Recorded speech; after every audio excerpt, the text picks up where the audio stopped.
할렐루야. 우리 주의 구원의 기쁜 소식이 들려오는 복된 성탄 되시기를 바랍니다. 오늘 우리에게 주시는 하나님의 말씀은 디도서 3장 4절로 7절의 말씀입니다. 우리 구주 하나님의 자비와 사람 사랑하심이 나타날 때에 우리를 구원하시되 우리가 행한 바 의로운 행위로 말미암지 아니하고 오직 그의 긍휼하심을 따라 중생의 씻음과 성령의 새롭게 하심으로 하셨나니 우리 구주 예수 그리스도로 말미암아 우리에게 그 성령을 풍성히 부어주사 우리로 그의 은혜를 힘입어 의롭다 하심을 얻어 영생의 소망을 따라 상속자가 되게 하려 하심이라. 아멘. 하늘은 스스로 돕는 자를 돕는다라는 말을 하곤 합니다.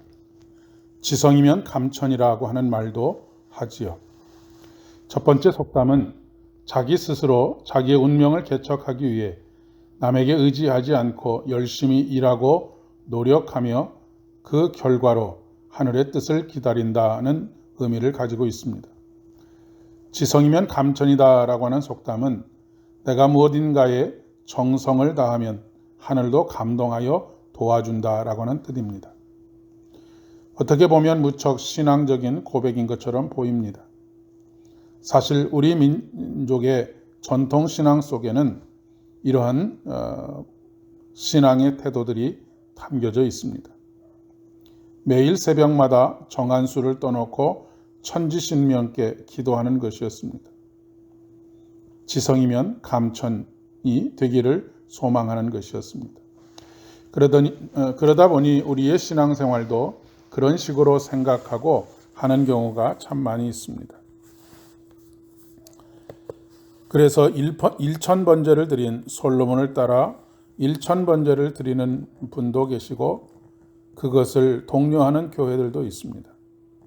주로 양과 크기, 숫자에 포커스가 맞춰져 있습니다. 그러나 기독교 신앙의 본질은 그렇지 않습니다. 우리 하나님은 스스로 도울 수 없는 사람을 돕습니다. 무조건 돕는 것이 아니라 도와달라고 간구하는 사람을 도와주십니다. 지성이면 감천이라고 하는 말은 사실 헛된 신앙의 모습입니다.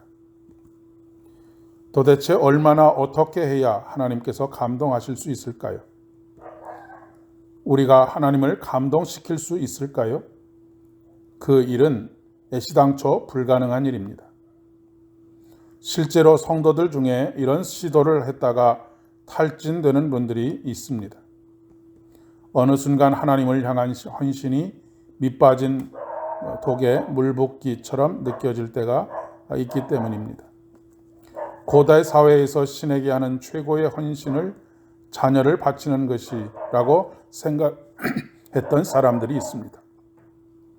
어떤 경우에는 자신의 몸을 자해하면서 기도하기도 했습니다. 엘리야와 대적했던 바알과 아세라 선지자 850명이 그렇습니다. 오늘 본문 4절은 우리 구주 하나님의 자비와 사람 사랑하심을 나타낼 때에 이 사랑하심이 자비와 긍휼이 되어 우리에게 구원의 은혜를 베푸시는 것이라고 말씀하십니다. 누가 하나님의 자비와 긍휼을 간구할까요? 자기가 죄인인 것을 자각하는 사람입니다. 자기가 허물과 죄로 가득한 사람이라고 하는 것.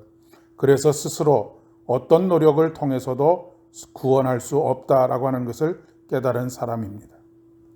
5절의 말씀에 이 긍휼하심을 따라 우리의 죄를 씻으시고 성령을 우리를 새롭게 하시고 이끌어 주신다라고 말씀하고 있습니다. 이런 삶의 자세를 가지게 될 때 우리는 모든 것에 감사하게 됩니다. 사소한 것 하나까지라도 하나님께서 주시지 않은 것이 없기 때문에 그렇습니다. 모든 것이 하나님의 선물입니다. 모든 것이 또한 하나님의 은혜입니다.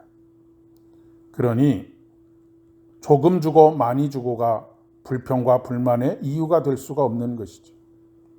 해가 나면 해가 나는 대로 감사, 비가 오면 비가 오는 대로 감사, 건강하면 건강해서 감사, 병이 들면 품어주시고 치료해 주시고 회복시켜 주실 것을 믿고 감사.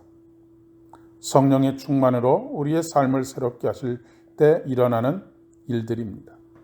그리고 그 결국은 그의 은혜를 힘입어 영생의 소망을 따라 상속자로 살아가는 것입니다. 예수를 믿는다는 것이 이렇게 수지를 맞는 것입니다. 호박이 넝굴째 들어온다라고 하는 표현이 참 적절한 것 같습니다. 그런데 은혜를 구하지 않고 긍휼하심을 얻지 못하면 삶이 참 무겁고 힘듭니다. 어깨가 짓눌려 금방이라도 쓰러질 듯합니다. 인생이라고 하는 것이 그렇게 만만치가 않기 때문입니다. 그런 인생들을 향해서 수고하고 무거운 짐진 자들아 다 내게로 오라. 내가 너희를 쉬게 하리라.